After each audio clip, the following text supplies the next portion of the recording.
भगवद्गीता आणि श्रीकृष्ण या विषयावर काही संवाद साधावा असं मला वाटलं. कारण स्वतः श्रीकृष्णानेच सांगितलंय की त्याची भक्ती करण्याचे अनेक मार्ग आहेत. पत्रम पुष्पम फलम तोयम, त्यामध्ये व्याख्यानम असायला सुद्धा हरकत नाही, म्हणून मी हा पर्याय निवडला. आणि ज्याच्याविषयी जितकं बोलावं तितकं थोडं आहे, असा हा श्रीकृष्ण आहे. नुसत्या जगाच्या नाही, मानव जातीच्या इतिहासामध्ये मला वाटतं श्रीकृष्णासारखी व्यक्तिमत्व फार थोडी असतील.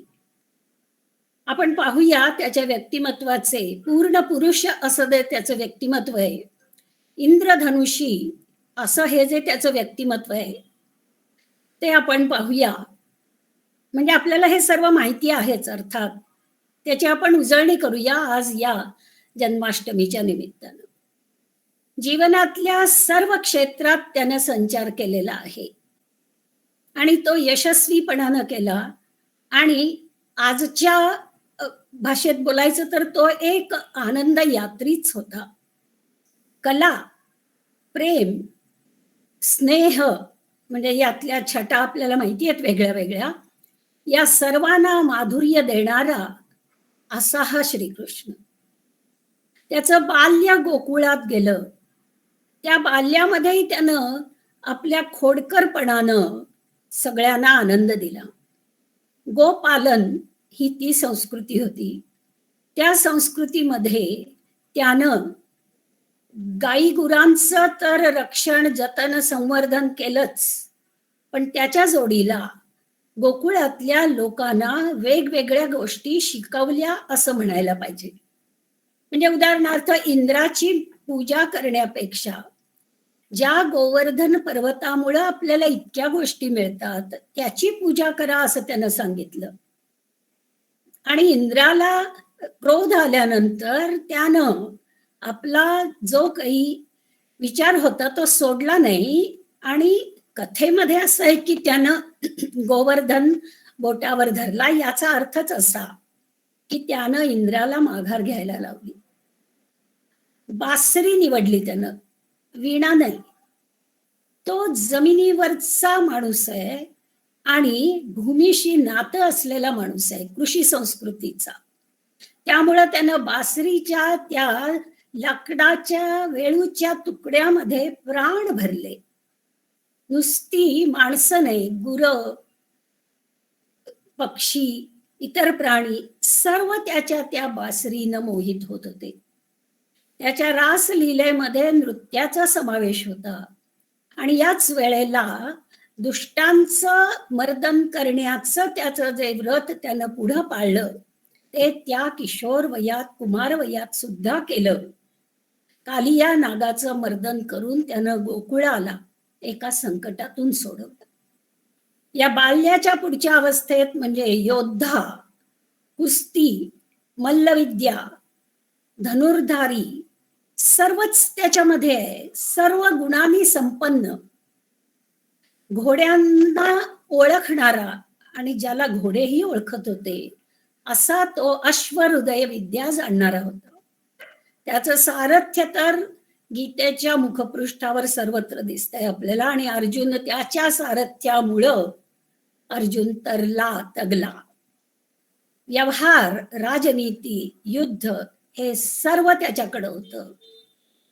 युद्धाच्या जोडीला त्याच्याकडं वक्तृत्वही होतं, जे युद्धा इतकंच परिणामकारक असतं.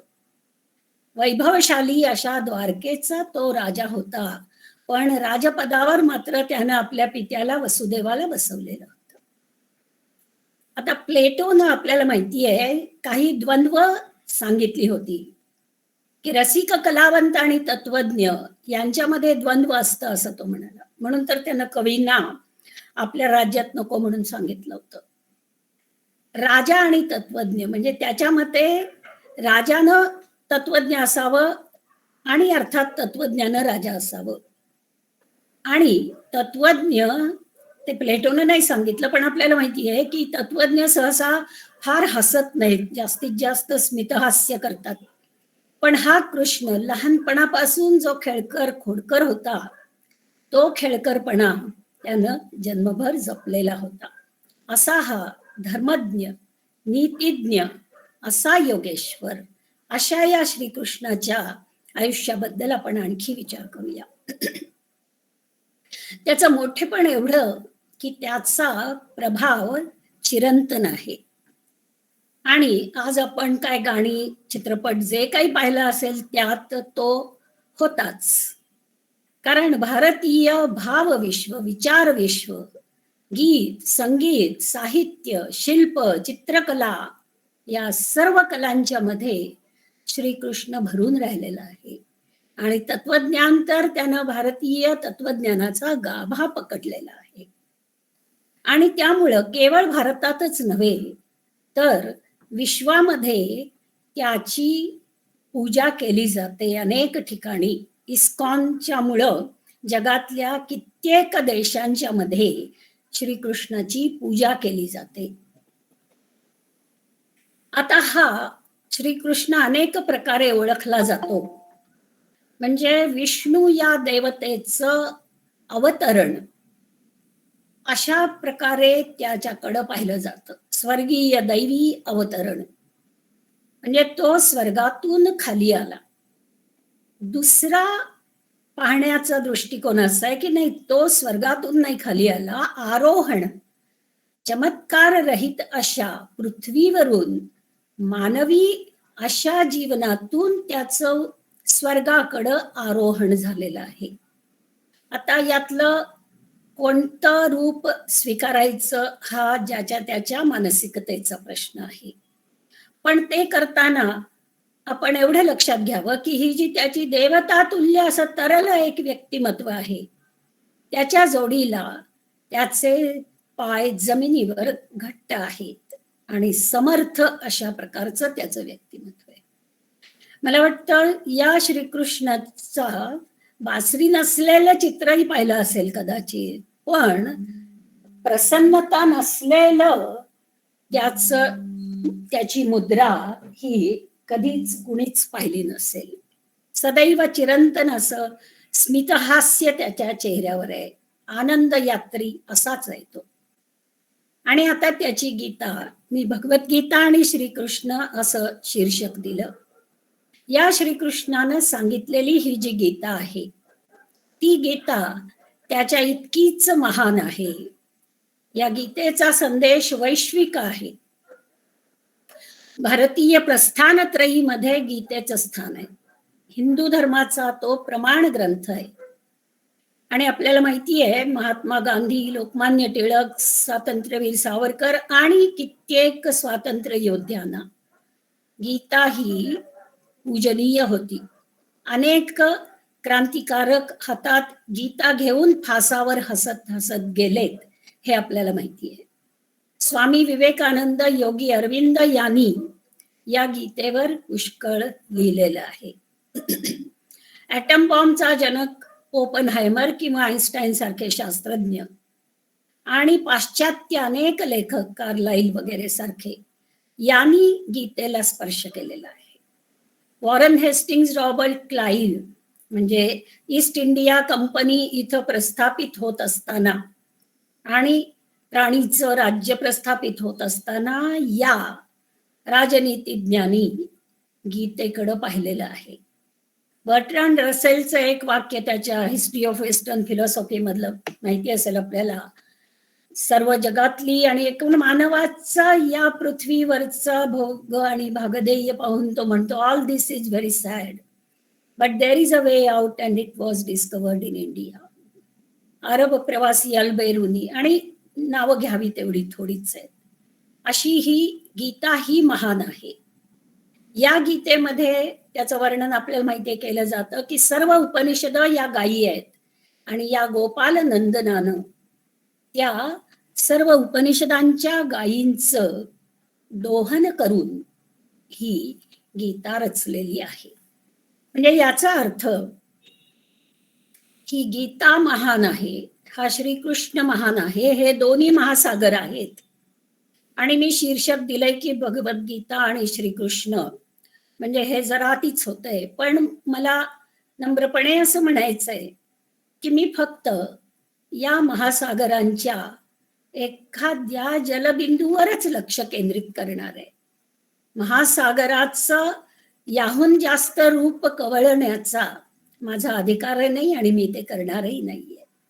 मी फक्त एक या महासागरातला जलबिंदू उचलला आहे आणि तो म्हणजे हा अलौकिक गीता रचणारा भगवान श्रीकृष्ण आणि लौकिक जीवनातला श्रीकृष्ण, या दोन्हीमध्ये काय संबंध आहे? कारण ही भगवद्गीता महाभारतामध्ये आहे. पूर्ण महाभारतामध्ये श्रीकृष्णाला भगवान असं म्हटलेलं नाहीये आणि गीतेमध्ये मात्र श्रीकृष्ण उवाच असं कुठेही नाहीये, तर श्री भगवान उवाच असं आहे. मग हा जो लौकिक जीवनातला श्रीकृष्ण आहे, की ज्यानं असं काही तत्वज्ञान वगैरे सांगितलेलं नाही, त्याच्या जीवनात ही गीता आहे का? तर ती निसंशयपणे आहे. आणि मला त्याचं म्हणजे या रूपावर लक्ष केंद्रित करायचंय, की गीतेच्या ज्या उक्ती त्याने सांगितल्या, जी वाणी गीतेमध्ये त्याची आहे, ती त्याच्या या पृथ्वीवरच्या जीवनामध्ये उतरलेली आहे. एवढ्या एका मुद्द्यावर मला बोलायचं आहे. आणि मला म्हणायचंय, की गीता उक्ती आणि श्रीकृष्णाच्या या लौकिक जीवनातल्या कृती यांच्यामध्ये सुसंगती आहे. किंबहुना श्रीकृष्णामध्ये गीता आहे आणि गीतेमध्ये पूर्णपणे श्रीकृष्ण आहे. हा लौकिक जीवनातला श्रीकृष्ण आपण पाहिलं त्याप्रमाणे त्याचं लहानपण आनंददायक, किशोर वय, कुमार वय हेही आनंददायक, आणि हा जो त्याचा पुढचा युद्धात भाग घेण्याचा जो काही काळ आहे, हा सर्व सुद्धा एका विशिष्ट ध्येयानं, प्रत्येक वेळी कोणतं तरी एक सूत्र त्याच्या मनामध्ये आहे आणि ते सूत्र तो पाळतो आहे असं दिसतं.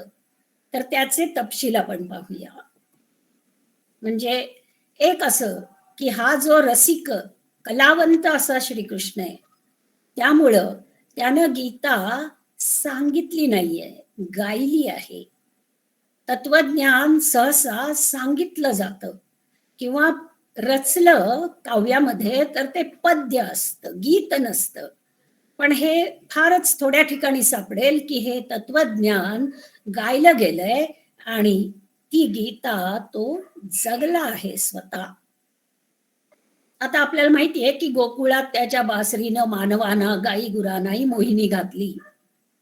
हे झालं त्याच्या बालपणातलं.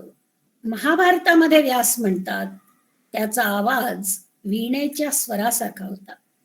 आणि मला वाटतं या गीता श्लोकांचं जर आपण गद्याप्रमाणे वाचन न करता गीताप्रमाणे केलं, तर खरोखर जणू काही ही दोन वाद्य इथं वाजतायत असा भास होऊ शकेल, इतकी त्याच्यामध्ये मधुरिमा आहे. आणि एकूणच त्याचं बोलणं कसं असायचं यावर महाभारतातला व्यासांचा हा श्लोक ऐकायला हरकत नाही. म्हणजे मी वाचायला नाही म्हणत आहे, ऐकायला पाहिजे, की त्यामध्ये सुद्धा नाद जसा आहे, हा नाद जितका व्यासांचा आहे तितकाच कृष्णाचा सुद्धा आहे. सुभद्रेचा निरोप घेताना तिच्याशी श्रीकृष्ण जे बोलला, ते बोलणं कसं आहे, व्यास म्हणतात, सार्थ तथ्य असलेलं, कल्याणकारक, प्रिय, युक्त, अतिशय योग्य आणि अनुत्तरम, ज्याच्यावर पुढे काही तुम्ही बोलूच शकणार नाही, असं त्याचं बोलणं होतं. आणि हे जे वाक्य आहे किंवा ही ओळ जी आहे, ही श्रीकृष्णाच्या आयुष्यातल्या सर्व संभाषणांना लागू शकते. म्हणून मला वाटलं की हे आपण ऐकावं. किंवा हा श्लोक सुद्धा म्हणून पाहिला तरी चालेल. त्यामधला ताल, छंद, लय, पुण्यो गंधः पृथिव्यां च तेजश्चास्मि विभावसौ जीवनं सर्वजीवेषु तपश्चास्मि तपस्विषु. यातला जो अर्थ आहे की मी पृथ्वीच्या गंधामध्ये आहे, सूर्याच्या तेजामध्ये आहे, सर्व जीवांच्या जीवनामध्ये आहे आणि तपस्वींच्या तपामध्ये आहे. अर्थ आणि संगीत जणू काही इथं एकत्र झालेलं आहे आणि त्या वृक्ष तत्वज्ञानाला हे माधुर्य प्राप्त झालंय. आणि सतत सलग वाचत गेल्यावर सुश्राव्य अशी नादांची आवर्तनं आपल्याला त्यामध्ये दिसतील. ज्याला श्रवण सुभगता म्हणतो ती आहे. आणि काव्य तर त्याच्यामध्ये आहेच आहे. केवढ्या प्रतिमा आहेत त्याच्यामध्ये. ही सुंदर प्रतिमा आहे की निवात ठिकाणी असलेला दीप, ती ज्योती अजिबात हलत नाही. तसं शांतियुक्त मन हे खऱ्या योगीशाचं असतं. आणि मला वाटतं श्रीकृष्णही आयुष्यात ही शांती घेऊन जगला. आंतरिक हीच शांती त्याच्या मनात होती. आता आपल्याला माहितीये की गीता ही अर्जुनाच्या प्रश्नातून निर्माण झाली. तो प्रश्न त्याच्या दौर्मनस्य आपण ज्याला म्हणतो आणि डळमळत्या मानसिक अवस्थेतून प्रश्न निर्माण झाला. आणि हा अर्जुन शेक्सपियरच्या हॅमलेट सारखा आहे असं म्हणता येईल आपल्याला. झालं एवढंच की शेक्सपियरच्या हॅमलेटला कोणी कृष्ण भेटला नाही, पण अर्जुनाला कृष्ण भेटला. पण मला असं वाटतं अर्जुन काय, हॅमलेट काय आणि आपली सारी मानवजात काय. नाही का आपण असेच या मानसिकतेमध्ये असतो. आपल्यापैकी किती जण खरोखर शांतिमय अशा मनस्थितीत असतात. हे करू का ते करू हा प्रश्न ज्याला पडला नाही असा भाग्यवंत आहे का कुणी. आणि मग अशा या मानव जातीला, केवळ भारतीयांना नव्हे, या गीतेमध्ये आधार सापडू शकतो. कारण गीता ही केवळ अध्यात्म आणि तत्वज्ञान सांगणारी नाही आहे. गीता ही आचरणासाठी आहे. आचरणामध्ये आपल्याला गीतेचा उपयोग होऊ शकतो. त्यामुळे साधारण अध्यात्म धार्मिक ग्रंथ वगैरे म्हटलं की तरुण म्हणतात की बघू आपण, केस पांढरे होतील त्यावेळेला बघू. तसं नाहीये. मला वाटतं किंबहुना तरुणांनीच आज गीतेतला संदेश समजून घेण्याची आवश्यकता आहे. तर या तरुणांच्या ज्या काही आत्महत्या घडतात त्या कमी होतील.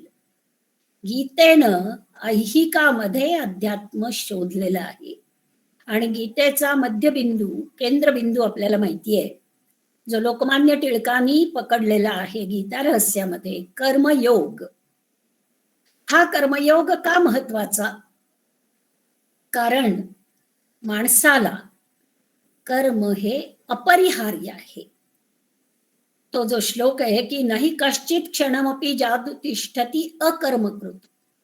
मी काही कर्म करणार नाही असा विडा उचलून कोणी बसलंय तर ते खरं नव्हे. असं शक्यच नाहीये असं कृष्णाने सांगितलंय. तुम्ही काहीतरी केल्याशिवाय राहणार नाही. हा लोअर किंवा जो भौतिक अर्थ झाला. त्याच्या वरचा अर्थ पाहायचा झाला तर तुम्ही स्वतः मारे शरीर तुमचं तटस्थ आणि शांत घेऊन बसलेले असाल, पण शारीरिक अर्थानं सुद्धा तुमचं शरीर शांत नाहीये. त्याच्या काय ज्या चाललेल्या क्रिया आहेत त्या तुम्हाला न विचारता, तुमची परवानगी न मागता चालू आहेत. आणि तुमच्या मनामधले विचार, चैतन्य हे बाहेरच्या विश्व चैतन्याला जोडलेलं असल्यामुळं ते सुद्धा स्थिर नाही आहे. काहीतरी कर्म चालूच आहे तुमचं. असं वेगवेगळ्या पातळ्यांच्यावर कर्म हे अपरिहार्य आहे. त्यामुळंच मग त्यांनी म्हटलंय की पुढच्या ज्या श्लोकामध्ये, मा ते संगः अस्तु अकर्मणी, म्हणून तू निष्क्रियतेमध्ये अकर्मामध्ये पडू नको हे सांगितलंय. म्हणजे तुला जर अकर्म जमत नाही म्हणजे तुझ्यावर लादलेलंच आहे ते. तर मग तू कर्म टाळायचा प्रयत्न कशाला करतोस? तू प्रयत्न न करता सुद्धा जर कर्म चालूच राहणार आहे, तर तू करायला कर ना, सुरू कर. आणि कर्मणी एव अधिकारते. तुझा अधिकार फक्त कर्मावर आहे. त्याचं फळ त्याच्यावर तुझा अधिकार नाही. हे पुढे आणखी त्यांनी स्पष्ट केलेलंच आहे. तुझ्या हातात कर्म करणं आहे. त्याचं फळ तुझ्या हातात नाही. आता इथं अनेक आत्मविश्वासू माणसं म्हणू शकतील, काही नाही, मी जर हे केलं तर याचं हे फळ मला मिळणार, केलं तर मला मिळणारच. ठीक आहे, हा आत्मविश्वास काही वाईट नाही. पण ते हा हेतू धरून तू ते कर्म करू नको. तुला जर खात्री आहे ते मिळणार आहे तर ठीक आहे, मिळायला हरकत नाहीये. पण लक्षात ठेव, तुझा अधिकार त्याच्यावर नाहीये. हा आत्मविश्वास जो एका शायराने म्हटलंय, खुदी को कर इतना बुलंद कि हर तकदीर से पहले खुदा बंदे से खुद पूछे बता तेरी रजा काय आहे. तुला कुठलं संकट देऊ मी, सांग, तुला काय पाहिजे सांग. असा आत्मविश्वास असणारी माणसं फार कमी असतात. त्यामुळं आपलं खूणगाठ बांधलेली बरी, की कर्म आपण करावं आणि फल मिळालं तर छानच आहे. पण ते मिळायलाच हवं असा अट्टाहास धरला तर काय होतं, ते मग त्या तरुणांच्या आत्महत्यामध्ये दिसतंय आपल्याला. मी हे टोकाचं बोलते, आत्महत्या आहे. पण एरवी सुद्धा अगदी जरी आत्महत्या नाही केली तरी ते फळ नाही मिळालं की माणसं इतकी निराश होतात आणि दुसऱ्या अनेक प्रतिक्रिया होतात. जरी आत्महत्या सतत बातम्या वाचल्यामुळं मला सारख्या दिसतात त्या बातम्या समोर, पण एरवी सुद्धा मानसिकता बिघडणं, दुसऱ्याला त्यातून त्रास देणं, अशा अनेक प्रतिक्रिया होतात. मानसशास्त्र आपल्याला सांगेल कुठलंही. त्यामुळं कृष्णाचा उपदेश असा आहे की तू ते निष्कामपणानं कर, कामना न ठेवता, यशाची फळाची कामना न ठेवता कर. इदम न मम, हे माझं नाहीये, ही भावना मनामध्ये ठेवून तू कर. मग तुला काय काय लाभेल ते त्यानं नंतर सांगितलेलं आहे. आणि त्यांनी स्वतःचं उदाहरण दिलंय की मला या त्रैलोक्यामध्ये काही कर्तव्य नाहीये, काही मिळवायचं नाहीये किंवा मिळवण्यासारखं काही नाहीये, आणि तरी सुद्धा मी कर्म करतोच आहे. आता हा मी हे आपण पाहिलंय की तो श्रीकृष्ण गीतेच्या निवेदकामध्ये सृष्टीकर्ता या पद्धतीनं बोलतो आहे. आणि त्या दृष्टीनं पाहिलं तर हे सृष्टीचे व्यवहार चालूच आहेत. याचा अर्थ तो कार्यरत आहे, याचा अर्थ आपणही कार्यरत राहणं हेच आवश्यक आहे. आणि मी जे म्हणते की श्रीकृष्ण गीतेचं वचन पाळतो, ते आपल्याला त्याच्या जीवनातल्या अनेक प्रसंगामध्ये दिसेल की जे काही त्यानं केलं त्याचं फळ त्यानं घेतलं नाही, म्हणजे त्याच्यावर इच्छा ठेवलं तर सोडा. कंसाची मथुरा आपल्याला माहितीये, कंसानं याला मारण्यासाठी राक्षस पाठवले वगैरे वगैरे, आणि अखेर बोलावणं पाठवलं, तेव्हा तिथं जाऊन यानं कंसाचा नाश केला. त्याच्यापेक्षा वयानं चौपट असलेल्या मल्लांशी कुस्ती करून त्यानं त्यांना चित केलं होतं वगैरे. पण ही मथुरा आता त्याची झाली. त्या कंसानं आपले वडील उग्रसेन यांना तुरुंगात टाकलं होतं. त्या तुरुंगातून उग्रसेनाला सोडवल्यावर उग्रसेनानं मथुरा कृष्णाला देऊ केली, तर कृष्णाने ती घेतली नाही. इदम न मम, त्यानं उग्रसेनाला सिंहासनावर बसवलं. जरासंधाचं मगध राज्य त्यांनी जिंकलं, पण ते त्यानं स्वतःला घेतलं नाही. या जरासंधानं कितीतरी हजार राजे तुरुंगामध्ये टाकलेले होते आणि त्यांना तो बळी देणार होता. त्यामुळे त्यांची सुटका झाल्यावर ते राजे कृष्णाला म्हणाले, आम्ही तुला काय द्यावं. त्यानं सांगितलं, मला काही नको, पांडवांना मदत करा, एवढं जाता जाता सांगितलं त्यानं.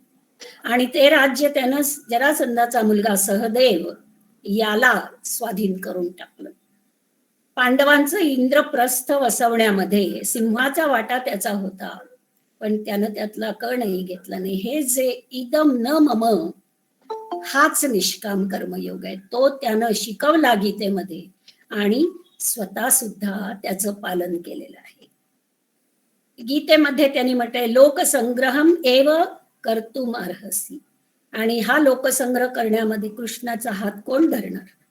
एवढा लोभस आहे त्याच्या सगळ्या लीला ज्या आहेत बालपणापासून मोठेपणापर्यंतच्या, की त्याला जणू काही लोहचुंबकाप्रमाणे सगळे वश होत होते.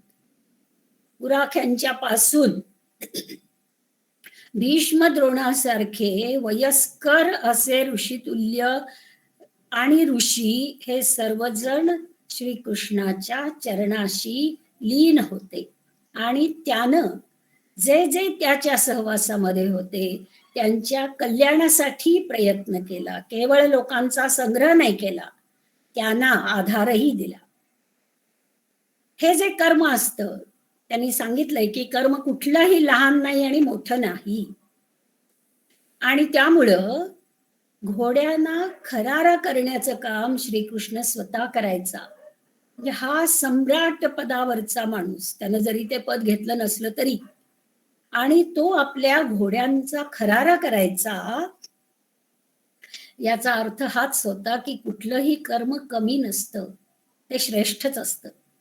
आणि मग त्याच्या जीवनातल्या या प्रसंगावरून आपल्याला कळतं की ते कसं पुढे जाऊन लहानसं कर्म कसं श्रेष्ठ आणि मोठं होऊ शकतं. कारण हा खरारा करणं याचा अर्थ घोड्यांना आपल्या मनातलं सांगणं, आणि त्याला म्हणून अश्वहृदय विद्या असं आपल्या संस्कृतीमध्ये म्हटलं जातं. आणि कृष्णाप्रमाणे नलराजालाही ही अश्वहृदय विद्या होती. युद्धनीतीमध्ये अर्थातच त्या काळात काही बॉम्ब्स वगैरे नसल्यामुळं रथ, घोडे यांचा वापर असायचा. त्यामुळे युद्धनीतीमध्ये अश्वहृदय विद्येचा फार मोठा प्रभाव असायचा.